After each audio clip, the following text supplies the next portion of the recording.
So the pandemic, I think, changed a lot of things about childcare, work-life balance, what work from home means, and how frequently people work from home.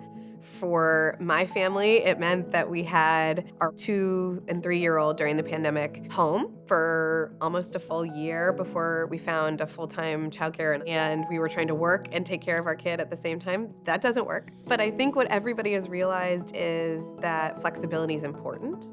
I feel like everyone's been affected in some way over the last several years, but we know that women have been disproportionately impacted by having to pull out of the workplace. Being a mother of 5 and having children of different ages, I'm being pulled in different directions. Having flexible childcare is really important to me because I actually have to meet with customers. I meet with them 3 days a week, and it's not always the same day. What's great is that KinderCare has given me the ability to have that flexibility in childcare needs. One of the things I really appreciate about KinderCare is the hours.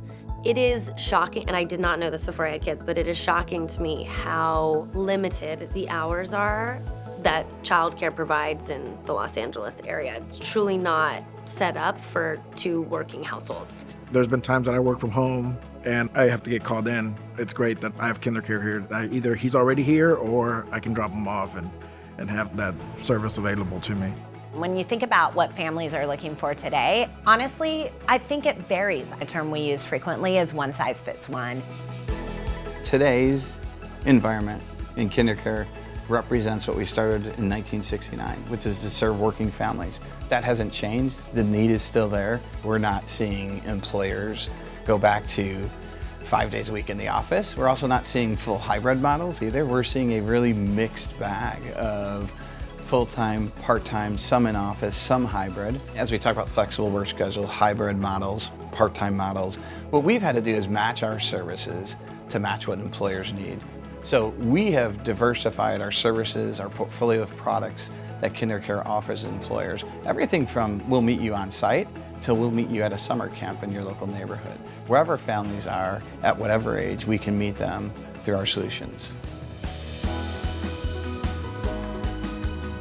It is a candidate-driven market. Companies need to be very creative in what packages they're going to be giving these candidates. A recent person I placed, she told me when I initially called her, I don't really care as far as the compensation is.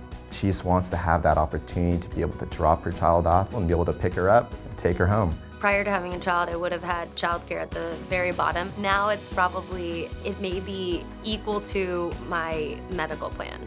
When I was interviewing over 10 years ago now, our managing partner, who was a woman, told me about this childcare center that the firm had started, and it was an associate's idea, and I thought, wow, that sounds great. And I didn't have kids, but I thought if they can do that, then this seems like a place where I could work for a really long time.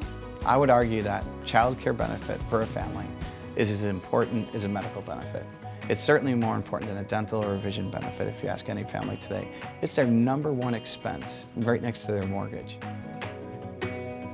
I think every employer has to look at their employees and ask the question, how am I best serving my employee in today's environment? Employers are faced with the challenges of these flexible work schedules that parents want. I would encourage employers to ask the question now. Ask employees what their needs are in terms of childcare. I think you'd be surprised what the answers would be. People aren't asking for childcare a year from now. The urgency behind childcare is today, and that's the future of work.